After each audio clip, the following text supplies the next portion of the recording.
अभी कुछ दिन पहले आप लोगों ने देखा था कि बांग्लादेश के कट्टर मुसलमानों ने अपने ही देश की शेख हसीना सरकार के खिलाफ इस प्रकार हिंसात्मक आंदोलन किया कि उन्हें अपना देश छोड़कर भागना पड़ा। और इन सब के पीछे अमेरिका का हाथ था। तो अमेरिका ने उस समय तख्तापलट बांग्लादेश में जो कराया था, अब उसका पूरी तरीके से वह लाभ उठा रहा है। जिस यूनुस सरकार के उसने कठपुतली के रूप में गद्दी पर बिठाया है, अब उस यूनुस सरकार को दो दो तमाचा मार के उस पूरे तख्तापलट का हिसाब ले रहा है। अब जिसके लिए उसने अमेरिका ने तख्तापलट कराया था बांग्लादेश में, अब यूनुस सरकार को दो दो तमाचा मार के पूरा वसूल रहा है। जिस मकसद से किया था, अब उस मकसद का पूरी तरीके से जिस मकसद से उसने वहां पर तख्तापलट किया था, अब देखा जा रहा है कि वह अपने मकसद की तरफ बढ़ रहा है। दरअसल बांग्लादेश की शेख हसीना सरकार से अमेरिका ने चटगांव और बंगाल की खाड़ी में थोड़ी जगह मांगी ताकि उसके सैनिकों का वहां पर नियंत्रण हो। तो ऐसी स्थिति में देखा गया कि शेख हसीना ने अमेरिका को डांट कर भगाया, कहा कि हम जमीन 1 इंच नहीं देंगे तुम्हें। और ऐसी स्थिति में देखा गया कि उस अमेरिका ने शेख हसीना के खिलाफ वहां की जनता को भड़का दिया, वहां के कट्टर मुसलमानों को भड़का दिया। और वहां के कट्टर मुसलमान उसी अमेरिका के कहने पर भड़क गए, जो अमेरिका पूरी तरीके से इजराइल के माध्यम से उनके जैसे ही कट्टर मुसलमानों का खाड़ी देशों में पूरी तरीके से रोज बलात्कार कर रहा है। इतनी तमाचा मार रहा है खाड़ी देश में उन जैसे कट्टर मुसलमानों को, और ये कट्टर मुसलमान बांग्लादेश के उसी अमेरिका का पूरी तरीके से गुलामी कर रहे हैं। अब देखा जा रहा है कि अमेरिका लगातार बांग्लादेश में अपनी घुसपैठ करते जा रहा है। पूरी तरीके से एक प्रकार से वहां पर अमेरिकी शासन चल रहा है, जो चाह रहा है वही कर रहा है, पूरा दबदबा उसका है। जैसे लगता है कि वहां पर कोई सरकार है ही नहीं, अमेरिका पूरी तरीके से शासन कर रहा है। जब मन कर रहा है तब वह आ रहा है, जा रहा है, पूरी तरीके से कठपुतली के रूप में यूनुसवा बैठा है।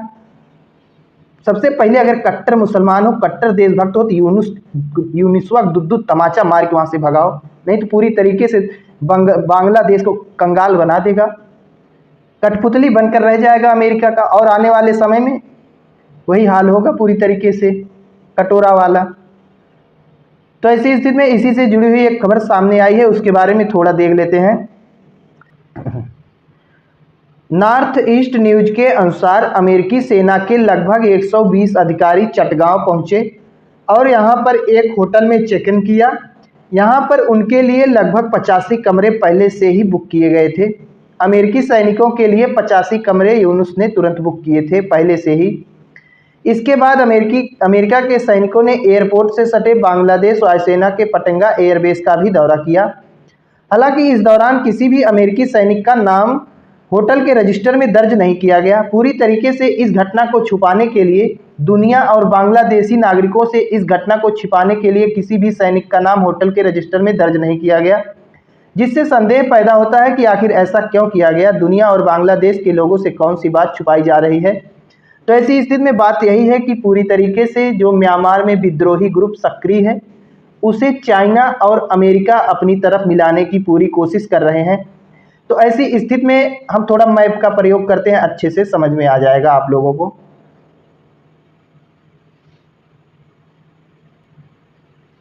तो ऐसी स्थिति में आप सभी लोग इस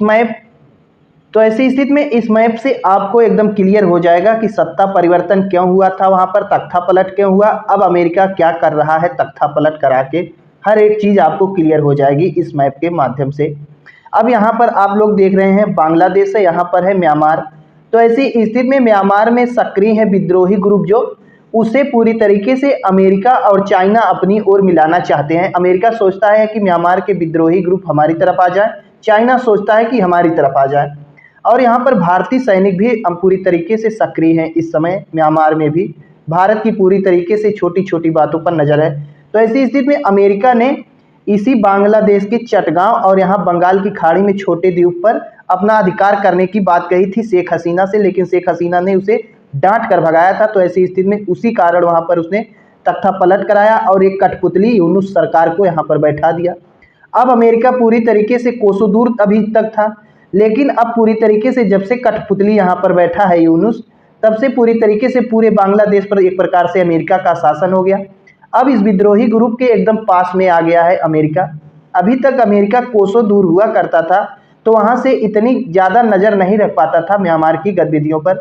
लेकिन अब जब से उसका बांग्लादेश में कठपुतली सरकार आया है, पूरी तरीके से यहाँ के सक्रिय ग्रुपों पर अपना नज़र रख रहा है और यहाँ की हर एक गतिविधि पर अपनी नज़र रखने के लिए पूरी तरीके से उसने बांग्लादेश पर अपना कब्जा जमाए हुए है। तो ऐसी स्थिति में आप सभी लोग समझ गए होंगे कि बांग्लादेश में उसने क्यों सत्ता परिवर्तन तख्ता पलट कराया था, ताकि यहाँ पर जो है कठपुतली सरकार आए और उसके इशारे पर जो सरकार चले, ताकि यहाँ पर अमेरिकी गतिविधियों को अंजाम देने में आसानी हो और अमेरिका यहाँ से पूरी तरीके से म्यांमार पर अपना पकड़ बना सके और चाइना के प्रभाव को म्यांमार में कम कर सके। इसीलिए अमेरिका ने बांग्लादेश में कठपुतली यूनुस को बैठाया था। अब इस यूनुस के माध्यम से पूरी तरीके से अमेरिका म्यांमार पर अपनी पकड़ बना रहा है और इसीलिए पूरी तरीके से अब देखा जा रहा है कि अमेरिकी सैनिक लगातार बांग्लादेश में आते जाते हैं। बांग्लादेश को अपनी ससुराल बना लिए हैं एक प्रकार से अमेरिकी सैनिक। जब मन करता है तब आते हैं। उन्हें यूनुस सरकार पहले से ही कमरा VIP बुक कर देती है, होटल बुक कर देता है।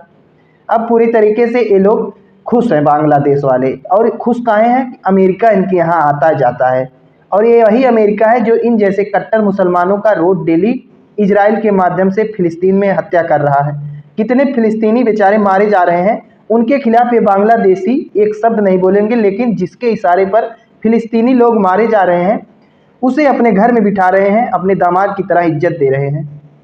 तो ऐसी स्थिति में अगर आप कट्टर मुसलमान हो, कट्टर देशभक्त हो, तो सबसे पहले इस यूनुस को 2 तमाचा मार के वहाँ से निकालो और फिर से जो है बांग्लादेश में शेख हसीना अगर आपको अच्छी नहीं लगती तो कोई दूसरा ईमानदार नेता वहाँ पर बिठाओ। नहीं तो ये यूनुस जो इस समय आया है पूरी तरीके से अमेरिका की गुलामी कर रहा है, बांग्लादेश को अमेरिका के लिए पूरी तरीके से सौंप दिया है। अब बाकी आप लोगों की मर्जी, आपका देश है, चाहे बेच खाओ, चाहे हमसे क्या मतलब। हमें जो कहना था हम कह दिए, अब बेचो खाओ, हमसे कोनो दिक्कत नहीं है। कमज़ोर जितने रहोगे उतने हमारे इंडिया के लिए लाभ होगा, एक बात ये भी है। तो कमज़ोर हो जाओ, हमें कोनो दिक्कत नहीं है। हमारे इंडिया के लिए नहीं तुम लोग खतरे बनोगे, आगे चल के मर मिट जाओ, हमसे कोनो मतलब नहीं। जाए तो भैया मरो।